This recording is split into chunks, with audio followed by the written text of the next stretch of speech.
Let f of x equal x plus a to the power of n, where a is a real number and n is a positive whole number, and n is greater than or equal to 2.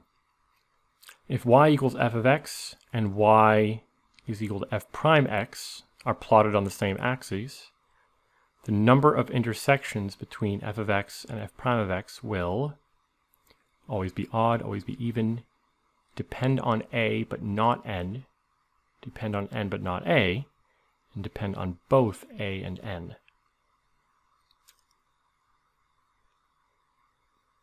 Okay. I mean, my first thought here is to just, of course, take the derivative, see what happens, and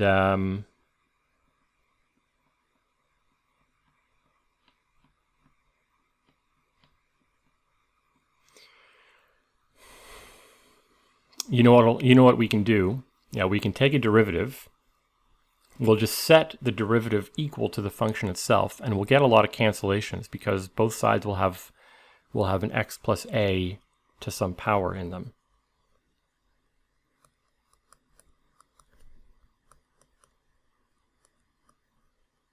Okay, so f prime of x is equal to n x plus a to the n minus 1. And so I'm looking for the number of solutions to these two things being equal.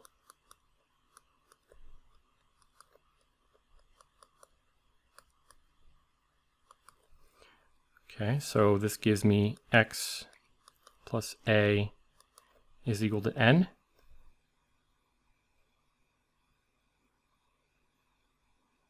Is that it?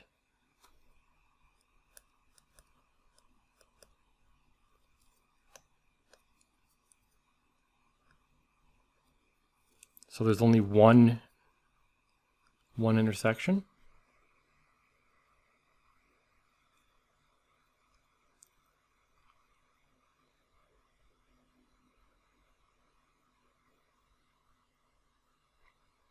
A is real.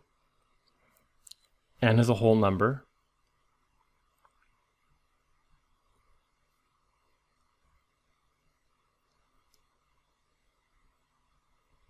In fact, another way of seeing this, like the a doesn't matter because the value of a is just going to shift the graph left or right. So we're really looking at the function f of x is equal to x to the n. And if you plot that, you know, depending on whether x is even or odd, you either get something like that for an so n. If n is even or odd, you get something like that for an odd value, or like that for an even value. And the curves the curves will never intersect up there. The only intersection of these things is going to be at 0. So the answer to this is going to be A. It's always going to be odd. In fact, there's only ever going to be one solution at. Wait.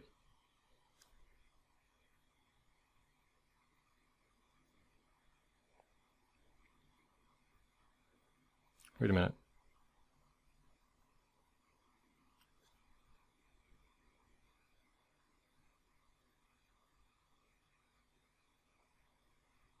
Shouldn't, oh, of course, I did something stupid.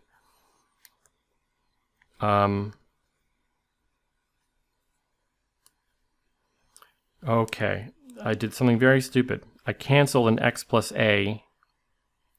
I canceled some number of x plus a's on both sides here, but we have to assume that x plus a is not equal to 0.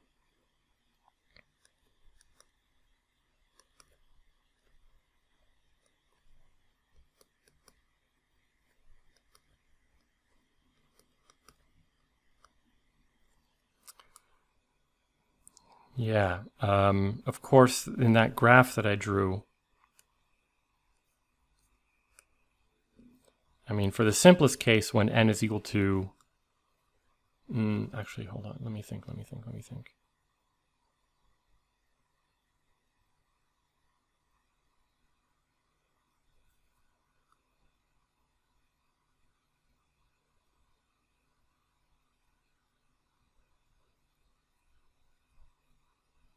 Yeah, there's going to be an intersection at 0.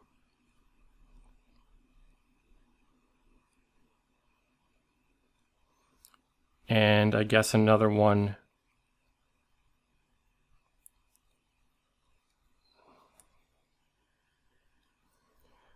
there. So this gives, this is, if we can again assume A is equal to 0 without loss of generality.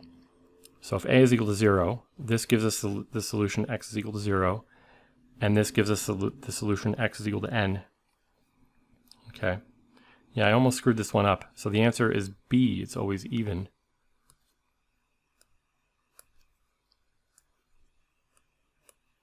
You know, can't divide by 0. Be careful trying to divide by 0. It'll give you mistakes in your work. Yeah, do I have much more to say about this one? I don't think so. I hope there aren't any additional errors that I've got going on here. But if I find more mistakes or if I have something else to say, I'll put it down in the description. Thanks for watching.